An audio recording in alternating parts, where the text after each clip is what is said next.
ಪತಿಯ ಸಾವಿನಿಂದ ಮನನೊಂದ ಪತ್ನಿ ಸೂಸೈಡ್, ನೇಣು ಬಿಗಿದುಕೊಂಡು ನೇಣಿಗೆ ಶರಣು. ನೆಲಮಂಗಲದಲ್ಲೊಂದು ಹೃದಯ ವಿದ್ರಾವಕ ಘಟನೆ.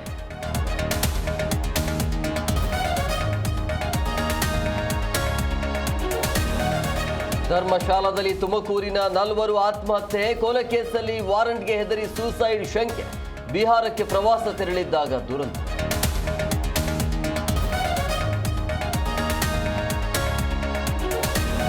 ಕೈಕಮಲ ಮಧ್ಯೆ ಮೆಟ್ರೋ ಟಿಕೆಟ್ ಫೈಟ್. ಕೇಂದ್ರ ಸರ್ಕಾರದತ್ತ ಬೊಟ್ಟು ಮಾಡಿದ ಕೈಪಡೆ.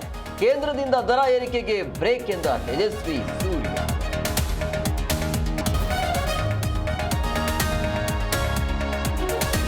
ಓಲಾ ಊಬರ್ ಕಂಪನಿ ವಿರುದ್ಧ ಚಾಲಕರ ಸಮರ. ವಿವಿಧ ಬೇಡಿಕೆಗಳು ಈಡೇರಿಸುವಂತೆ ಆಗ್ರಹಿಸಿ ಪ್ರತಿಭಟನೆ.